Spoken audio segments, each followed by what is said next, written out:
Ma psy ressemblait à Sharon Stone, elle était trop bonne. Gringe, ça va? Mais ça va bien. Ça va, pas trop la pression pour ce premier album? Non, pas trop la pression. C'est un album qui m'a pris vachement de temps à écrire, avec certains textes qui ont été durs à décoffrer. J'ai eu un petit contre-coup après avoir rendu l'album, et là je commence à souffler un peu, à digérer ce que je viens de faire, et non, pas de pression particulière. Et pendant que t'as fait l'album, est-ce que t'avais l'impression de courir un peu après le temps ou ça va? Quoi qu'il arrive, c'est épuisant, et encore une fois, il y a des trucs que j'aborde dans l'album, des morceaux que je voulais faire absolument, et je réactive des trucs un peu pénibles, tu vois, je me remets dans des états, mais il faut que je le fasse, dans un souci de vérité, tu vois, je suis obligé de me replonger dedans. Tu veux dire quoi par j'ai dû me remettre dans certains états pour faire l'album? Quand j'aborde la maladie de mon frère sur le morceau Scanner, je prends un moment de notre deux vies, un moment de basculement, tu vois, un soir où il tombe malade, où il prend des drogues, des trucs. Et donc je me remets dans le, tu vois, je me replonge dans ces souvenirs-là.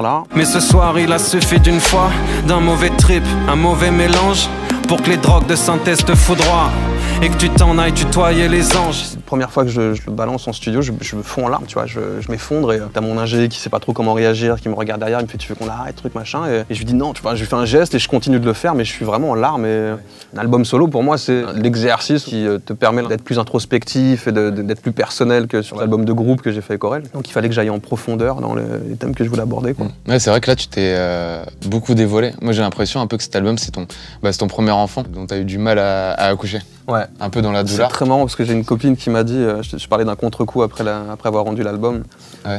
Vrai down, tu vois, je m'étais rarement senti comme ça, fatigué physiquement, moralement, éclaté. Et ma pote me dit, mais tu fais un baby blues, tu sais, syndrome post-accouchement, machin, ton accouchement il a duré près d'une pige et demie.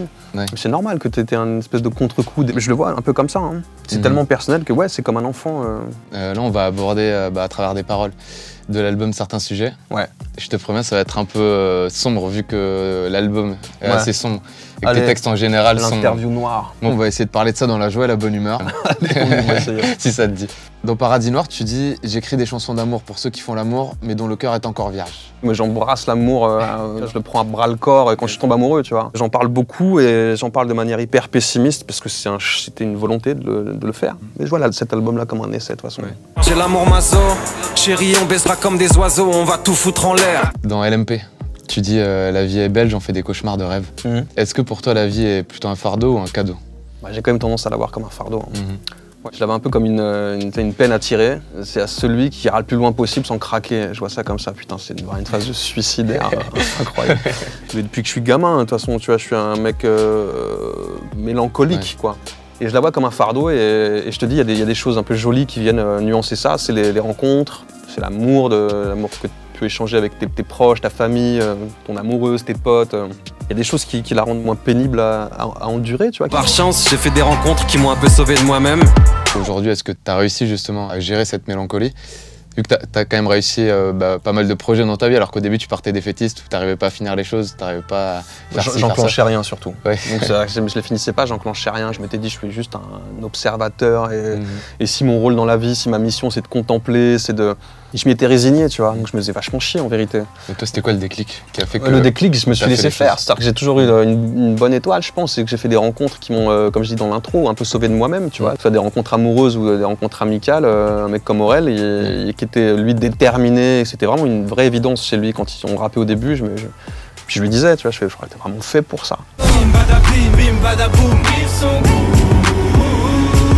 Et du coup, le fait qu'il m'ait pris avec lui pour les casseurs, ça m'a donné des vrais coups de boost, quoi. Et après, c'est des opportunités qui s'offrent à moi, qu'on n'a pas provoquées et qui sont magnifiques, quoi, qui sont des heureux hasards, quoi. La série Bloquée, le film qui m'amène moi, j'ai tourné dans 4 ou 5 films depuis. Mais regarde, ça t'a mis la rage, c'est qu'un souvenir. C'était des choses que j'espérais pas il y a, je sais pas, 5-6 ans en arrière, quoi. Ouais.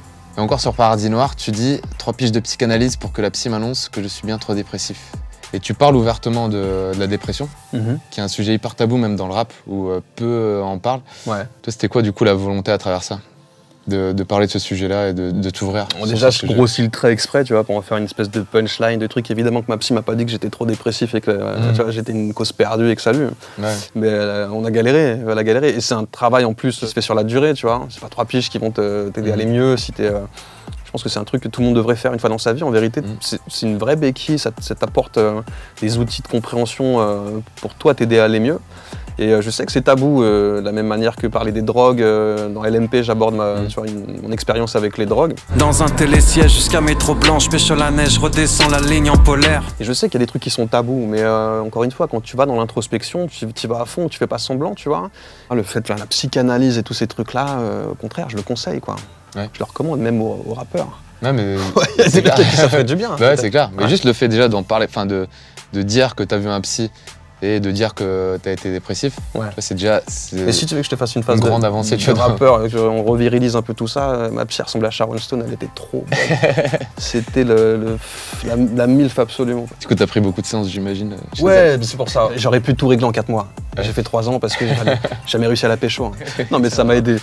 Ouais. Si tu vas en faire la parenthèse et tout, ouais, ça m'a aidé de fou. À l'époque, tu disais, à part dormir, à faire la sieste, il n'y a rien qui me passionne. Est-ce que c'est toujours le cas aujourd'hui? Ou est-ce que tu as évolué depuis, quand même, cette période? C'est moins le cas aujourd'hui. À l'époque, j'entretenais des états léthargiques, tu vois, pour pas avoir à subir la vie. À part dormir et faire la sieste, rien qui me passionne. Du coup, je me créais des fatigues. Aujourd'hui, moins, parce que je t'ai dit, les métiers que je fais, l'écriture, le rap ou le cinéma, puis même, je nourris même l'idée d'écrire un jour vraiment un livre, un truc, tu vois, c'est un truc qui me donne envie.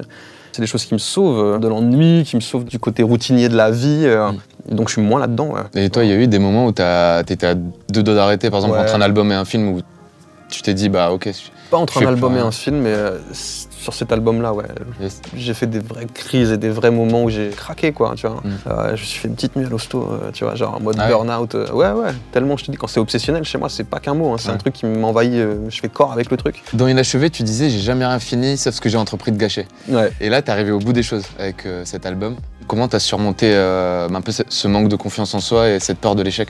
Il n'y a pas que ça, il y a aussi le côté autodestructeur, tu vois, qui est chez moi. Pendant 1 an et demi, petit truc qui me parle sur l'épaule, qui me dit vas-y, lâche tout, pars en couille, sors, vas-y, vois des meufs, retourne faire la fête, fais de la merde, de toute façon, tu n'y arriveras pas.